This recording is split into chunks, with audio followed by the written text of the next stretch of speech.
Confidence اختیار کرو، پھر آنا تم اسمارٹ فونز کے اوپر. یا اگر منسٹر آف ریلویز کہے کہ جی ہم انجن بنا چاہتے ہیں الیکٹرک انجن ریلوے کا، تو کہا جائے اسٹیم انجن بناؤ پہلے، اس پر ہاتھ صاف کرو. تو please get out of this. ملک ترقی کرتا ہے نئی چیزیں اڈاپٹ کر کر جو آپ کو گھور گھور کر دیکھ رہی ہیں ہر اعتبار سے.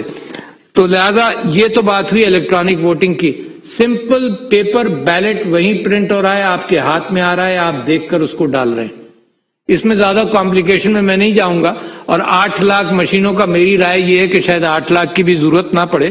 پرنٹر ہی، کیونکہ پیڈ، ووٹنگ پیڈ، پرنٹر اور ڈبہ ہے اور کوئی خاص چیز نہیں ہے، تو 8 لاکھ کی بھی شاید ضرورت نہیں پڑے گی. وہ آئیڈیاز ہماری میٹنگز کے اندر ان کے ساتھ مل کر طے بھی ہوئے ہیں.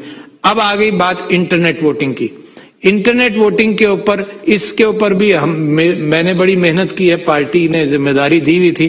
اور انٹرنیٹ اوورسیز پاکستانیز کے اوپر تو میں 2010 میں secretary general of the party کے طور پر میں سپریم کورٹ میں جب سے گیا ہوا ہوں، تو بڑا کلیئر تھا کہ حق اوورسیز پاکستانیز کا ووٹ دینے کا اتنا ہی ہے جتنا پاکستانی کا ہے.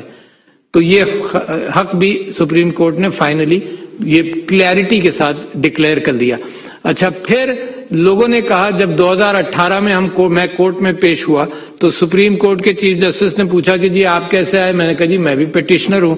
تو کیسے آئے؟ تو میں نے کہا کہ جی اس کے لیے بات کرنے آیا ہوں. تو وہاں بھی کچھ لوگوں نے ڈرایا کہ جی یہاں ہیکنگ ہوتی ہے. اچھا، تو میرا آرگومنٹ جو سپریم کورٹ میں تھا وہ آپ کے سامنے پیش کر دیتا ہوں. میرا آرگومنٹ سپریم کورٹ میں تھا کہ میری جیب میں ٹیلی فون تھا. میں نے ان سے نکال کر کہا، جی چیف جسٹس صاحب کیا آپ کو معلوم ہے کہ ٹیلی فون پر روزانہ ڈیجیٹل ٹرانزیکشنز کتنے ہوتے ہیں دنیا میں؟ ڈیجیٹل ٹرانزیکشنز کا اماؤنٹ کیا ہوگا؟ ہیکنگ کے اوپر میں بحث کر رہا تھا اور یہ بحث بڑی ضروری ہے.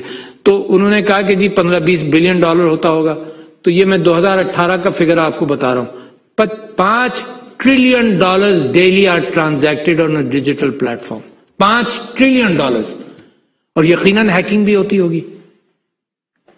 یہ جو آپ کا الیکشن ہے، ہر الیکشن کے اندر دھاندلی ہوتی ہے. اچھا، اس کے اسٹیٹسٹکس کیا ہیں؟ اس ہیکنگ کے اسٹیٹسٹکس یہ ہیں کہ یہ ہوائی جہاز کے ٹریول سے اس کی پرابیبلٹی بہت کم ہے. ہوائی جہاز کے کریش کا امکان زیادہ ہے.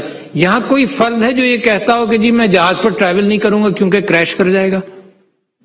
The probability of hacking is far less اگر صحیح طرح سے کوئی چیز پلان کر لی جائے. لہذا یہ ایشو بھی انشاءاللہ، اور اس میں دنیا میں پریڈکٹ کر رہا ہوں آپ کے سامنے. دیکھو، ذکر کرتے رہو کہ پاکستان ترقی کر رہا ہے. ارے پاکستان ترقی جب کرے گا جب آپ انوویٹو کام کریں گے، دنیا سے آگے نکلیں گے. اور جو ہم کو نصیحت کریں کہ دنیا کے پیچھے چلتے رہو اور 20-30 سال پیچھے چلو، that is not a service to Pakistan. The future of opinion taking in the form of voting etc. the مستقبل ہے کہ لوگ ٹریول نہیں کریں گے، لوگ گھر بیٹھ کر کریں گے. یہ بھی بحث کی ہم نے، یہ 8 سال سے بحث چل رہی ہے پارلیمنٹ کے اندر بھی. میں کر ہم کلیئرٹی کے ساتھ نکل گئے. دیکھیں، مجھے ڈس اپوائنٹمنٹ یہ ہوتا ہے کہ وہی بحث کوئی اور کھول دیتا ہے. پھر یہ بحث کھول دی کہ جی وہاں فزیکل ووٹنگ کیوں نہیں کر سکتے ایمبیسیز میں فزیکل ووٹنگ کرانے کے لیے. اور آپ کو مثال دیتا ہوں، اگر سعودی عرب کے اندر ایک ایمبیسی ہے ریاض میں، ایک آپ کی قونصلیٹ ہے جدہ میں، آپ اور وہاں پر فرض کیجئے 4 لاکھ پاکستانی ہیں. 4 لاکھ پاکستانی سعودی عرب میں اگر ایمبیسی کے آگے کھڑا ہو جائے تو it will be a law and order situation. Saudi government would not like that to happen. تو physical voting at embassies roll out کر دیں. پھر یہ ہوا کہ جی پوسٹل ووٹنگ تو ہو سکتی ہے.